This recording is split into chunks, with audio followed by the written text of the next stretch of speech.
Que fascismo é um negócio popular mesmo, é pra massa mesmo, é pra massa incauta, funciona pra isso. E funciona, né? O problema, a dificuldade é essa, né? A dificuldade é que funciona. Aí a gente não vai chamar.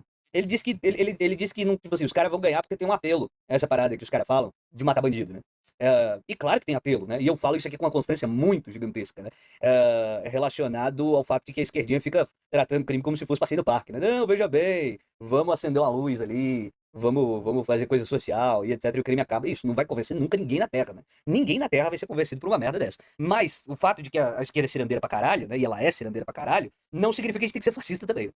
Já que o cirandismo é imbecil, aí vamos pular na asa do fascismo, né? Os caras vão por aí, né? Fica entre 8 e 88, né? Os caras ficam entre 8 e 88. Então, veja bem, é muito claro o que eu quero dizer, o que eu quero demonstrar. Do ponto de vista prático, vou mostrar um videozinho aqui, engraçadinho, editadinho, não sei o quê, que mostra como Mussolini combateu a máfia. E combateu mesmo, e combateu verdadeiramente, né? E isso faz um sucesso do caralho, né? Então, primeiro, a demonstração empírica, né? Que, não é fascismo, não, é fascismo do tipo italiano. Exatamente como foi o histórico. Aquele mesmo, da Itália, aquele do início do século... Então, pois é, aquele lá, ele fazia exatamente isso. Então, é fascismo, é absolutamente, claramente fascismo. Fascismo fazia isso. Essa é uma das dimensões práticas do fascismo, né? Apelar para uma espécie de homem-zarrão que vai lutar contra o crime, e eu não tenho medo do crime, e eu vou lá e enfrento o crime, e etc. Então, do ponto de vista prático, histórico, concreto, foi o que foi. E tem o ponto de vista teórico, né? Porque eu digo que o fascismo é extremamente nietzscheano, mas extremamente nietzscheano, porque os autores citam. A gente pode fazer um vídeo só pra gente mexer nisso, tá? Só pra falar dos autores, dos grandes intelectuais do fascismo italiano, que são nietzscheanos, que são mesmo nietzscheanos, que adoram Nietzsche, inclusive o próprio Mussolini, que provavelmente era ateu, inclusive, foi criado em família ateia e tal. É fascismo. E além de você ter a adoração explícita, né, que você podia dizer assim, mas ele distorceu o autor, aquela conversa merda de sempre, né, que não tem fato, só tem interpretação, cada um interpreta do jeito que quiser e etc. Então vem a parte teórica, né? Então eu quero mostrar pra vocês o núcleo, né? O núcleo mesmo, o núcleo, que é a gordurinha desse livro, Além do Bem e do Mal, que eu li logo na adolescência. Eu achei o texto muito interessante, ainda acho o texto muito interessante, mas Nietzsche é um fanfarrão, né? Nietzsche é um palhacinho, né? Ele gosta de inventar coisa, conscientemente inventar coisa, ele fala muito sobre isso, ele inventa coisa mesmo, ele não tá nem aí, tá? Ele não tá nem aí, ele inventa mesmo. E acredita isso a uma certa arqueologia do pensamento e etc, que ele inventou, né?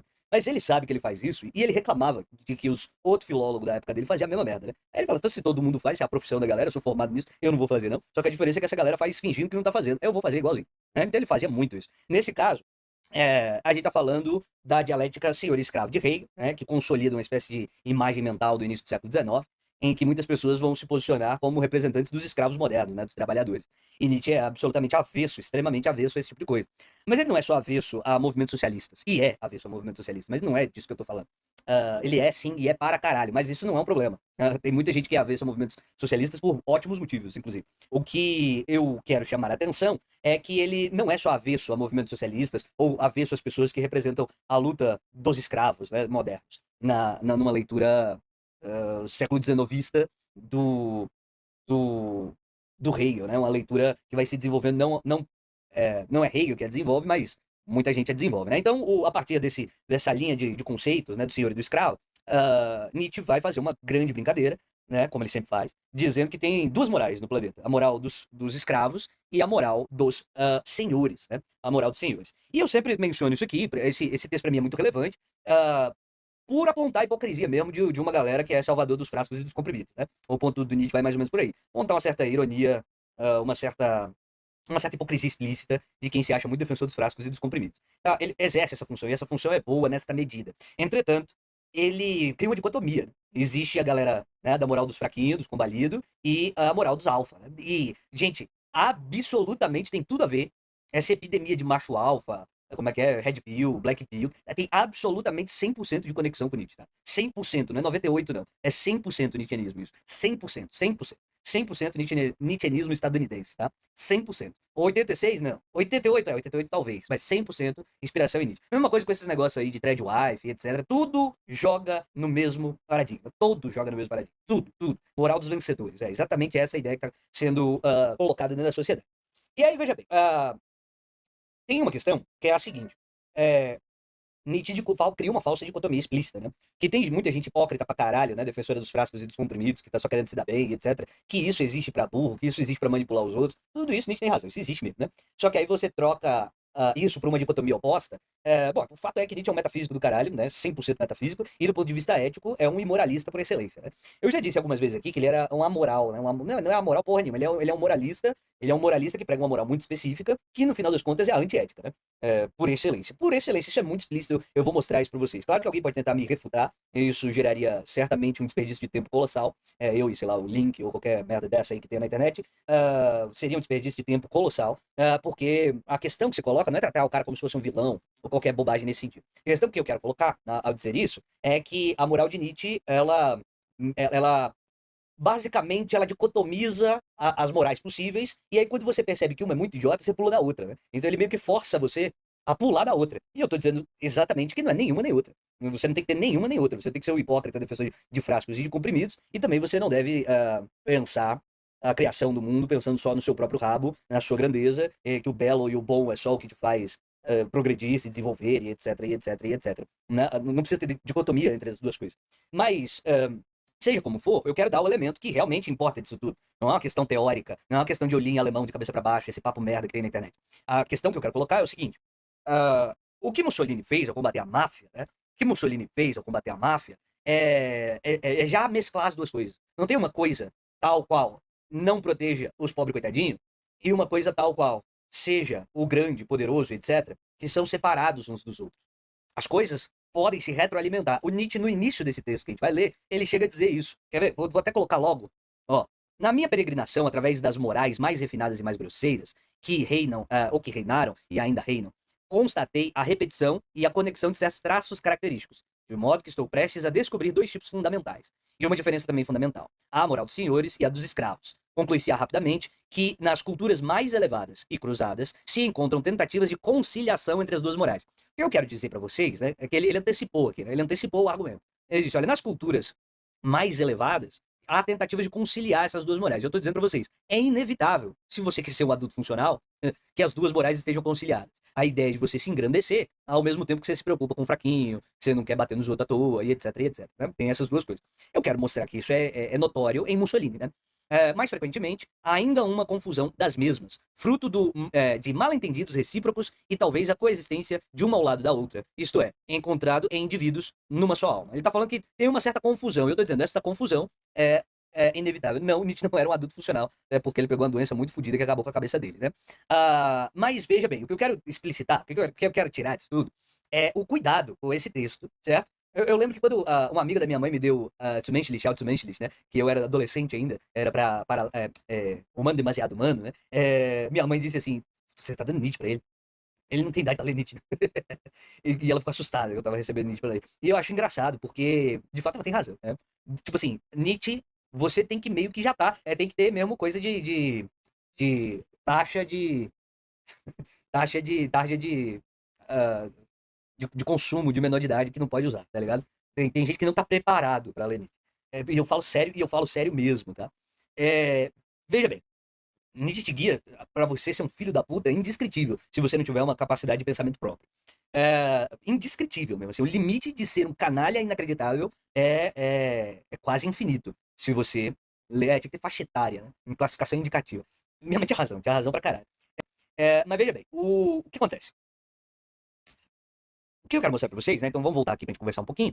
É, o que eu quero dizer pra vocês é o seguinte: o Mussolini foi lá e combateu a máfia. E você consegue, por duas chaves, ler o fenômeno, certo?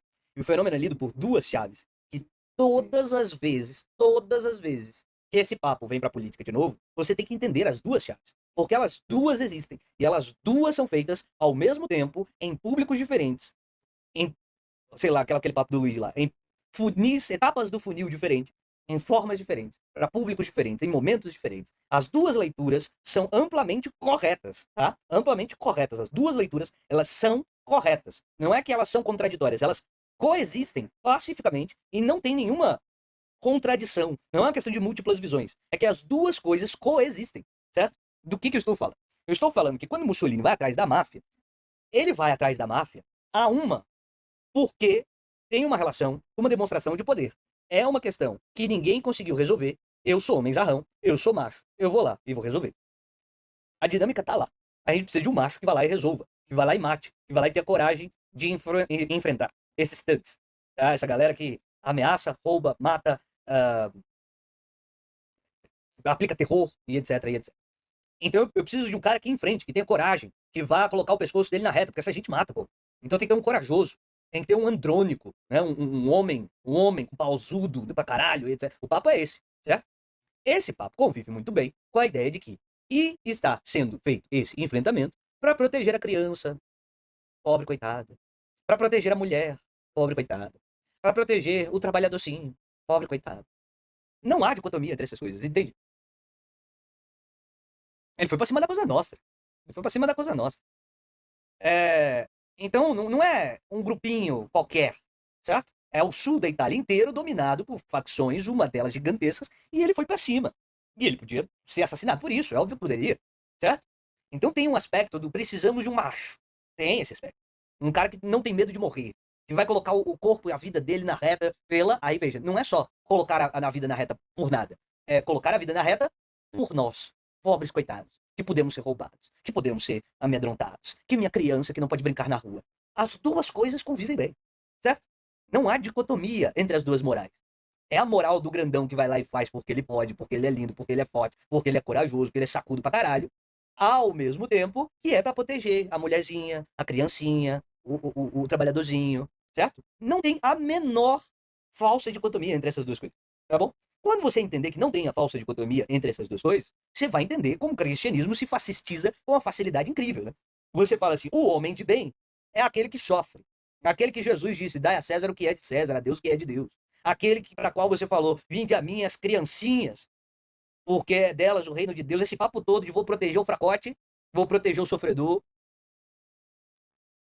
É mais fácil entrar um camelo na cabeça de uma agulha, né? Um camelo, um pedaço de corda gigantesca. É mais fácil entrar numa agulha isso do que um rico no reino dos céus.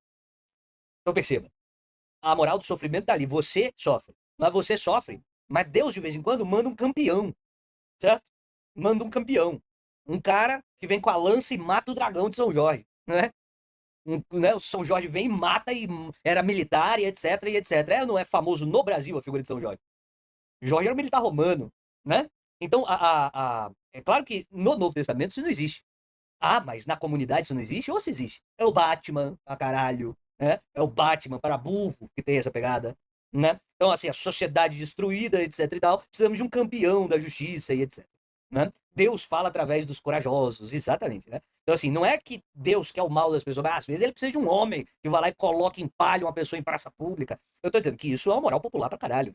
Você coaduna as duas coisas. A moral do forte, do homem zarrão, que protege os fracos. E aí, se temos um cara com coragem que vai enfrentar tudo que tá aí, essa é a moral do fascismo, certo? A moral do fascismo, ela mescla as duas coisas. Ela não abandona uma em virtude da outra, ok? Beleza? Agora,